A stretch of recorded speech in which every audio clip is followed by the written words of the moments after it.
Au printemps, la réserve ornithologique de Grand-Lavier est luxuriante, un paysage qui marie les verts tendres, vifs ou plus soutenus.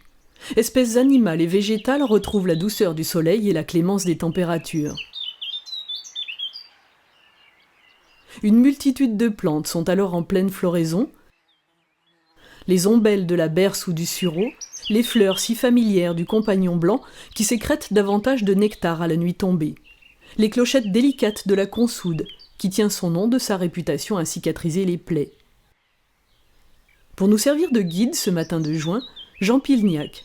Passionné de jardins et de plantes, il aime à raconter que toutes les espèces, même les plus communes, valent la peine d'être regardées avec attention. Au total, 180 espèces ou sous-espèces floristiques ont été recensées par les scientifiques du Conservatoire botanique de Bailleul sur le périmètre de la réserve. Regarde bien. Ici, on a le laitron. D'accord ? Ici, on a le rumex. Là, on a la folle avoine. Ici, on a le solanum. Alors, est-ce que c'est le nigrum ou le dulcamara? Je ne sais pas. C'est la morelle, qui est la morelle douce, soit la morelle douce amère, soit la morelle noire. Mais là, je ne peux pas faire la différence parce qu'elle n'est pas en fleurs. Hein? Et puis la grande mauve qui se trouve là. Rien que l'armoise à côté. Rien que sur cette petite partie-là, on a une multitude de plantes, y compris le phragmite. Bon, ben, on a à peu près tout ce qu'on peut trouver dans la réserve sur 1 mètre carré.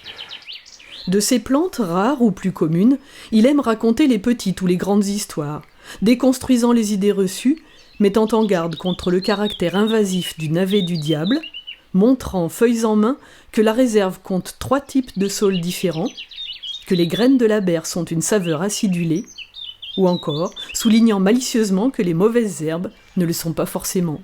La grande ortie, qui est une plante qui est comestible, hein, on va attraper. Je vais enlever quand même ce petit bout de queue là. Voilà. Hein. Voilà. Et que je mange et qui est très très bon pour la santé. Ça pique pas.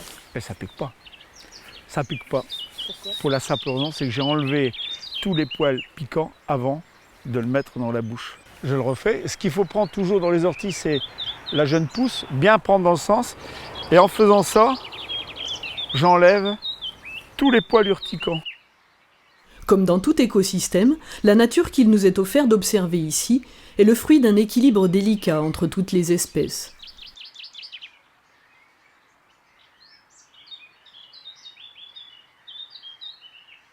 Plantes, oiseaux ou mammifères sont interdépendants. La hauteur de végétation ou l'abondance de graines favoriseront telle ou telle espèce. Les niveaux d'eau des bassins, la qualité de l'eau des fossés environnants jouent un rôle. Une chose intéressante, une branche de gui. Une branche du gui, c'est-à-dire qu'il y a du gui dans les arbres là. Ah ben, il y a un beau pied de gui là-haut. Alors, il faut savoir que le gui, il a une relation très importante avec les oiseaux, étant donné que c'est principalement les grives qui mangent les graines de gui. Et lorsque une grive se repose dans un arbre, elle fait une petite fiente.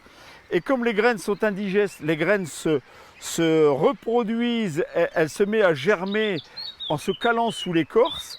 Et une fois que la graine elle est germée, elle se sert de la sève de l'arbre pour pouvoir grandir. Avec l'été, d'autres plantes s'épanouiront, précieuses orchidées ou autres plantes rares. Rendez-vous est pris, Jean sera à nouveau notre guide pour un épisode plus estival de cette découverte de la réserve de Grand-Lavier.